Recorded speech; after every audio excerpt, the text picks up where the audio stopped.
Good morning, all of you. Class 9th, Chapter 6, Lines and Angles. Today we will start Chapter 6. Exercise 6.1 start करने के पहले हम इस chapter के बारे में कुछ जान लें. As you know that chapter's name is Lines and Angles.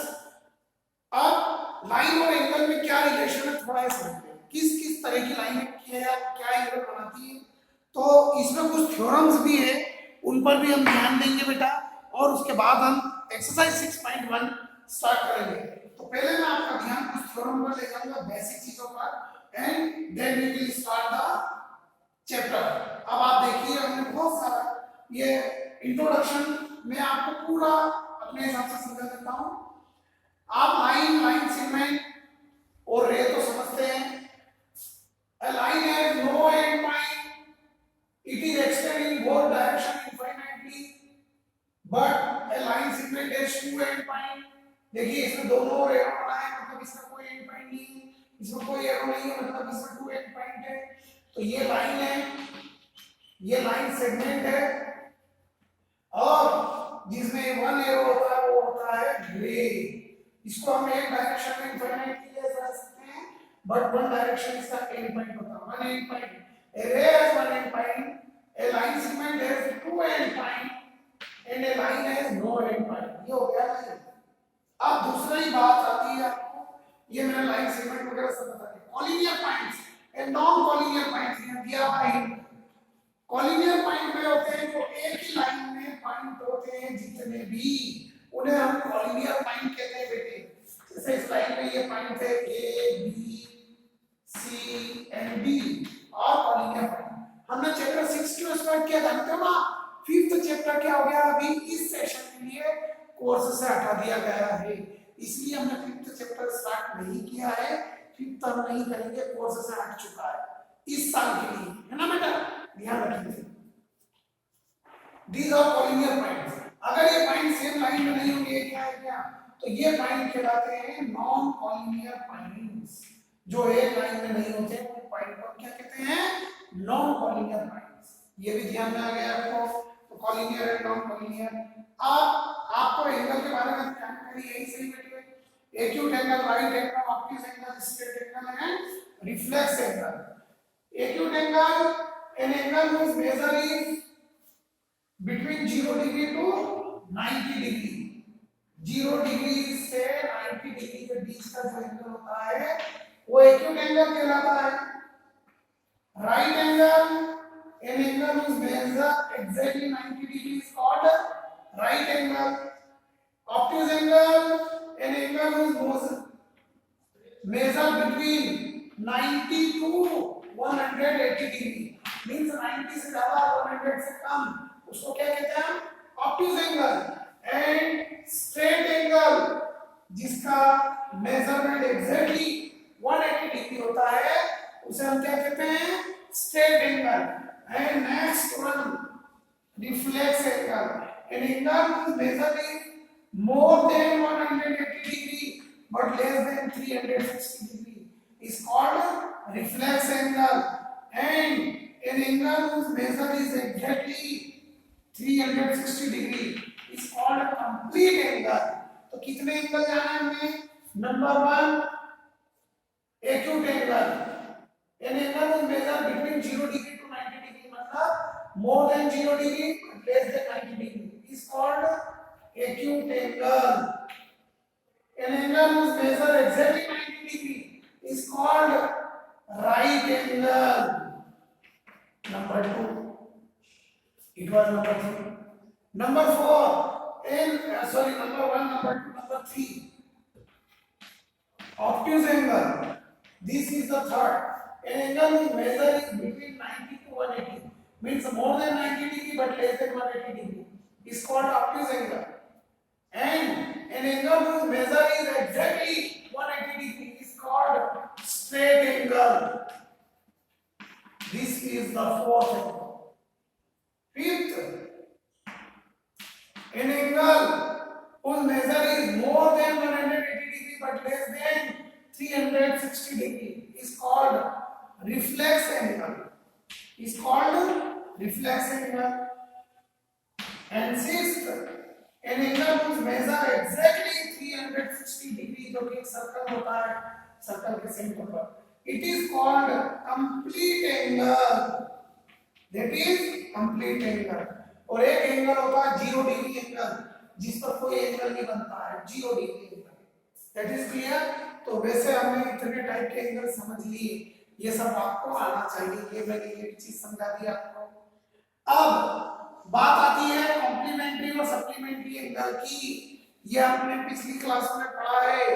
The sum of two angle is 90 degree. अगर किसी भी दो एंगल का सम 90 डिग्री हो तो उन्हें हम कॉम्प्लीमेंट्री कहते हैं. जैसे कैसे देखिए, ये 90 डिग्री हमने बना दिया, इसका हो नहीं सकता, इसमें एक लाइन हमने इस तरह से ड्रॉ कर दी. तो एंगल 1 और एंगल 2 का सम कितना हुआ?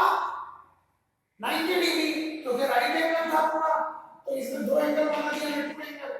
There sum will be 90 degree is called complementary angle. कौन सा एंगल है ये? कॉम्प्लीमेंट्री. और अगर ये 180 डिग्री है और इसमें हमने सेंटर से एक लाइन ड्रॉ कर दी, तो अब इसमें भी टू एंगल होगा 1 और 2. इसे कहते हैं सप्लीमेंट्री एंगल या लीनियर पेयर. लीनियर पेयर में भी सम 180 डिग्री होता है और सप्लीमेंट्री एंगल का सम भी 180 डिग्री होता है. तो कॉम्प्लीमेंट्री समझ लिया, सप्लीमेंट्री समझ लिया, लीनियर पेयर समझ लिया.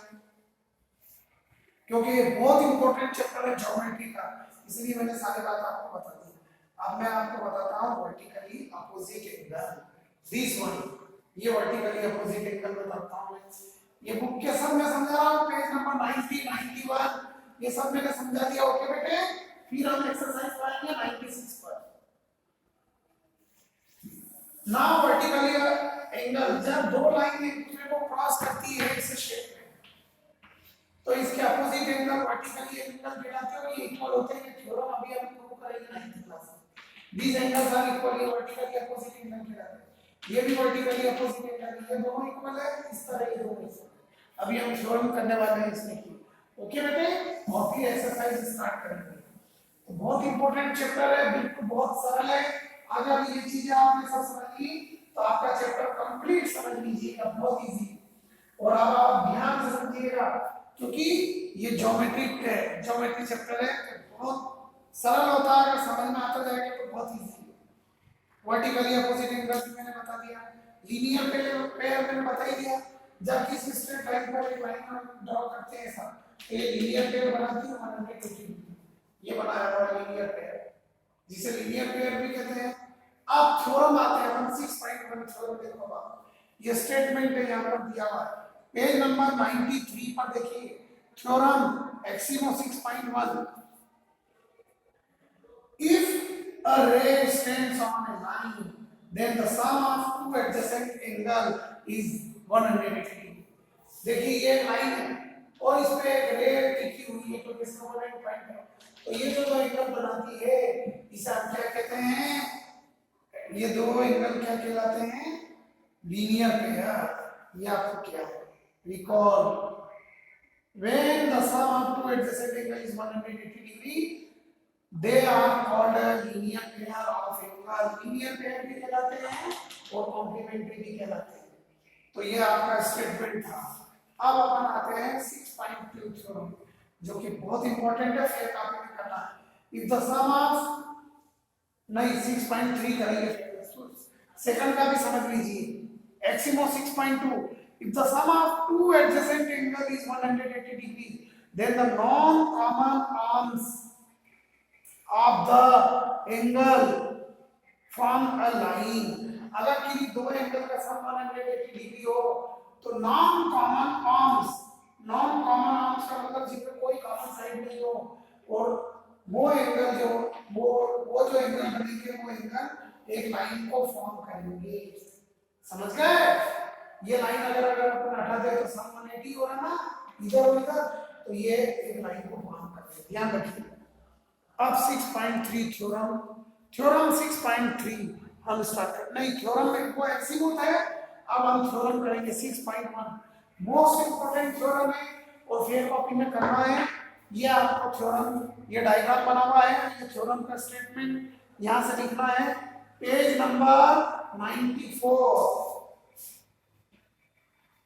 पेज 94 थ्योरम 6.1 मैं आपको समझा रहा हूं। ये स्टेटमेंट लिखना है आपको, शो दैट अपने मन से लिखेंगे स्टेटमेंट में, शो दैट लिखना पहले और फिर इन्वर्टेड कॉमा में ये इसका बुक का statement. If the sum of two adjacent ऐसा ही है 6.1 इफ टू लाइंस इंटरसेक्ट, यहां से स्टार्ट करना, इफ टू लाइंस इंटरसेक्ट से लगाकर लास्ट है आपका are equal, are equal full stop और इन्वर्टेड कॉमा क्लोज। अब मैं पूरा स्टेटमेंट पढ़ता हूं।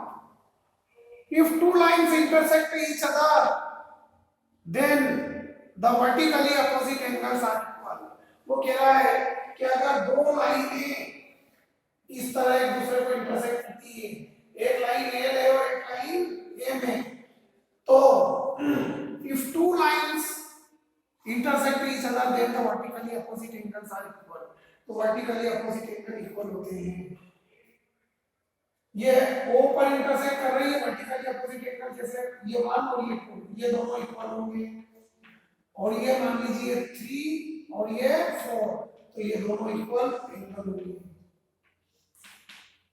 मतलब गिवन,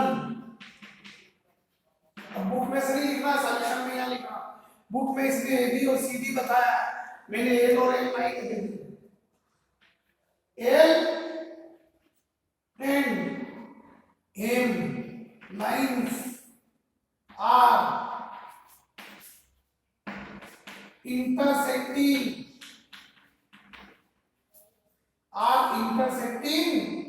at O। L और M लाइन एक दूसरे को O पर इंटरसेक्ट कर रही है, एंड टू प्रूव और हमें सिद्ध करना है angle 1 is equal to angle 2, angle 1 is equal to angle 2 और या similarly angle 3 is equal to angle 4। 1 और 2 दोनों इक्वल है आमने सामने के, या 3 और 4 इक्वल है, ये हमें प्रूव करना है। अब स्टार्ट करते हैं। देखिए हम प्रूफ सबूत देंगे, कैसे करेंगे। अब आप देखिए,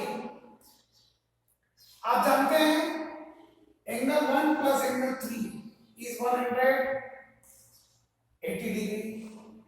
angle 1 plus angle 3 is equal to 180 degree. Equation first. Similarly, इसी प्रकार similarly एंगल 3 प्लस एंगल 2, देखिएगा आप एंगल, ये 1 नहीं लिखा था मैंने, एंगल 1 प्लस एंगल 3, अब ये angle 3 plus angle 2 is also 180 degree. Equation second, reason linear pair, linear pair, and here also same reason linear pair. अब दोनों इक्वेशन को देखिए, ये भी 180 के इक्वल है, ये भी 180 के इक्वल है। दोनों इक्वेशन को क्या करेंगे, कंपेयर करेंगे।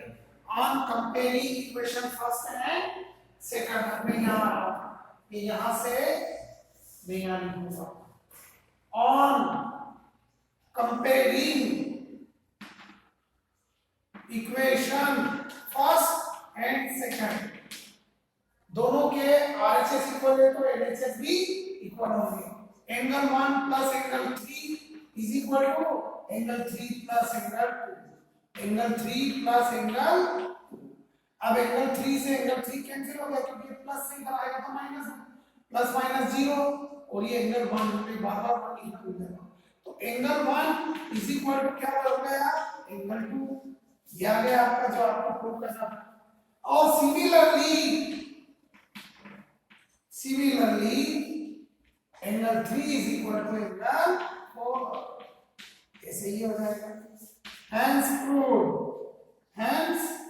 प्रूव्ड, ये आपका प्रूव है। इस प्रकार आपका ये थ्योरम 6.1 मोस्ट इंपॉर्टेंट है और बहुत इजी है। ये मैंने आपको समझाया, फिर कॉपी में हो जाना चाहिए। उसके बाद हम स्टार्ट करेंगे एक्सरसाइज 6.1। शुरू करते हैं, चलिए। 6.1 का क्वेश्चन नंबर फर्स्ट, ये नोट कर लीजिएगा, है ना बेटे। अब हम फर्स्ट क्वेश्चन स्टार्ट करेंगे।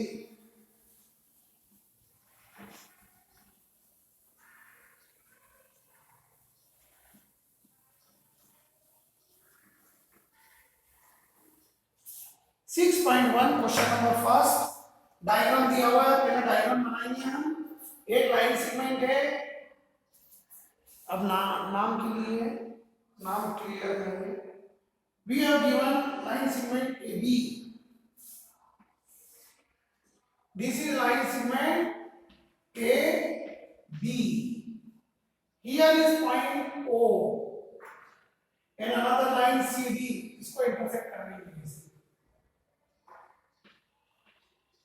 This is C and this is D. Okay बेटा, and O is the ray like that. OE, ये डायग्राम हमको बनाना है, क्वेश्चन पढ़ेंगे। In figure 6.13, line AB and CD intersect at O. AB and CD are intersecting at O, ठीक है। उसके बाद क्या है, if angle AOC plus angle BOE is equal to 70 degree and angle BOD is equal to 40 degree.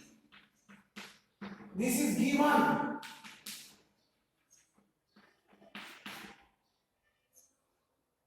Find angle BOE. Find angle BOE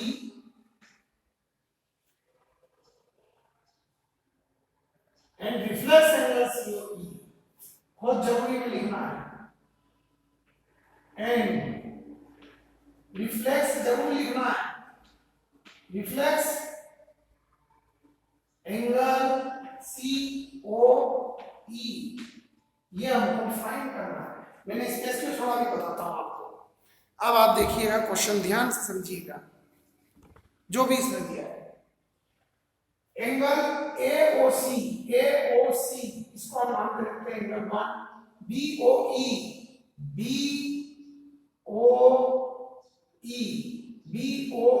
this is angle 2, मतलब angle 1 + 2 70 degree दिया है। आगे समझ। एंड BOD, इसे BOD, ये angle 3 जो कि कितना है 70 डिग्री, ये मेजरमेंट दिया है हमको। Angle 3 70 degree. फाइंड करना है एंगल BOE, एक तो ये एंगल फाइंड करना है, एंगल 2। एंड हमें बताना है रिफ्लेक्स एंगल COE,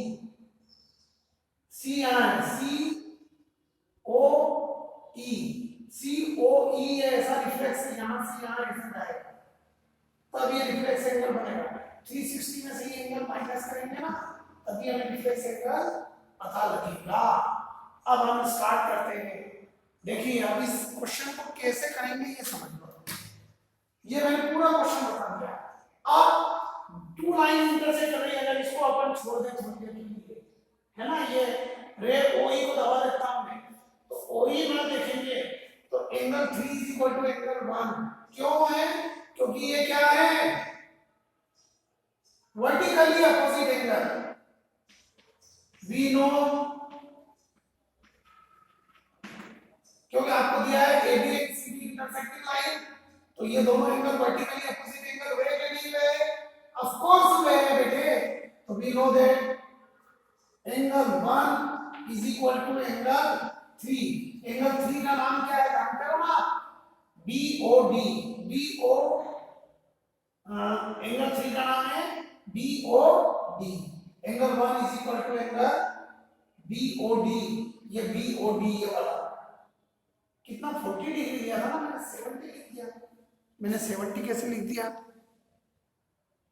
70 तो समय BOD 40 डिग्री, BOD 40 डिग्री, ये बेटा 40 डिग्री, ठीक।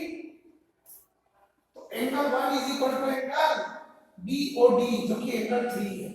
ये क्यों कौन सा एंगल है? Angle 3 angle BOD, angle BOD का नाम हमने 3 दिया। Then angle 1 is equal to कितना आ जाएगा अपने पास 40 डिग्री। ये आपके पास एंगल 1 का मेजरमेंट आ गया। और ये क्यों है दोनों इक्वल? क्योंकि ये वर्टिकली अपोजिट एंगल्स हैं, अपोजिट एंगल्स, ये रीजन दिया। अभी हमारे पास एंगल 1 आ गया। अब आपको मालूम है एंगल 1 प्लस एंगल 2 कितना है 70 degree. We have angle 1 plus angle 2, और एंगल 1 का नाम क्या है ये भी मालूम कर लीजिएगा, AOC। क्या नाम है? AOC। इसका आगे लिख देता हूं, एंगल AOC और एंगल 1, ये ध्यान रखिएगा। We have angle AOC, angle AOC plus BOE, angle BOE is equal to कितना है बेटा 70 डिग्री। दोनों का सम 70 है। तो AOC कितना हुआ? एंगल AOC हमें फाइंड करना है ना। देखिए कौन सा फाइंड करना? BOE। ये BOE AOC की वैल्यू हमें हमारे पास 40 डिग्री, यहां पे रख लीजिए 40 degree plus angle BOE is equal to 70 degree. Then 40 का प्लस से इधर जाएगा माइनस सी। Angle BOE, angle BOE is equal to 70 minus 40. So therefore angle BOE is equal to 70 में से 40 गया तो 30।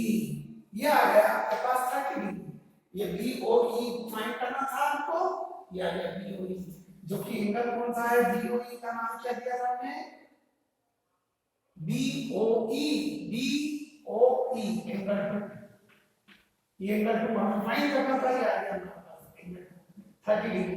तो एक चीज हमने फाइंड कर ली। अब हमको क्या चाहिए? रिफ्लेक्स एंगल COE, यहां से यहां तक का ये रिफ्लेक्स। तो उसके पहले हमें ये एंगल मालूम होना चाहिए, कौन सा? EOC या COE, ये वाला मालूम होना चाहिए EOC। ये मालूम होगा तो हम 360 में से माइनस कर पाएंगे। तो इसकी वैल्यू निकाल लेते हैं। देखिए ये एंगल 1 2 और हम यहां लिख देते हैं 3, हमारे पास है, इसको नाम दे देते हैं 4। तो एंगल 1 प्लस 4 प्लस 2 ये मिलके 180 डिग्री का होगा, और इन दोनों का सम 70 डिग्री है। तो 180 में से 70 माइनस करेंगे तो इसकी वैल्यू हमारे पास आ जाएगी। क्योंकि हमें ये रिफ्लेक्स एंगल फाइंड करने के पहले हमें ये एंगल बताना पड़ेगा। See we know angle 1 plus 2 पास पास लिख देते हैं। Angle 1 plus angle 2 plus angle 4 is equal to 180 degree. क्यों है ये? लीनियर पेयर है, लाइन के ऊपर है, लीनियर पेयर। देखिए अब ये स्ट्रेट लाइन है और इसके ऊपर 1 2 और 4 एंगल, और मैंने 1 और 2 को पास इसलिए लिखा क्योंकि हमें ये दोनों एंगल का नाम 1 और 2 दिया हुआ है जिनका सम 70 डिग्री, इसलिए हमने direct 70 plus angle 4 is equal to 180 degree. Angle 4 is equal to 180 minus 70, then angle 4 is equal to 110 degree. ये हमें नहीं चाहिए था, इसकी वैल्यू नहीं फाइंड करना थी, पर क्यों फाइंड करना पड़ी? क्योंकि हमें रिफ्लेक्स एंगल बताना है। So therefore reflex angle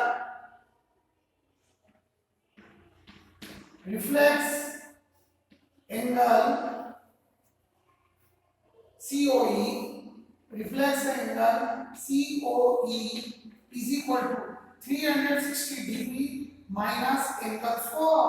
Then 360 minus angle 4 we have 110. 360 में से 110 गया तो 250 डिग्री आ जाएगा, जो कि एंगल COE है।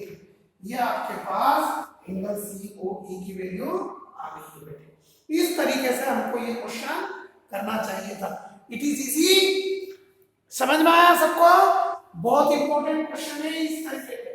मतलब हमें लीनियर पेयर पता होना चाहिए, वर्टिकली अपोजिट एंगल पता होना चाहिए, हम फाइंड कर सकते हैं। ऐसा ही अब आपके पास क्वेश्चन नंबर 2 3 4 ये सब आएंगे। अभी थोड़ा लेंथी हो रहा है इसलिए मैंने थोड़ा बहुत बताया। आज के लिए इतना सफिशिएंट है, फिर मैं इसके आगे की वीडियो में आपके आगे के समय ओके बेटा, थैंक यू वेरी मच।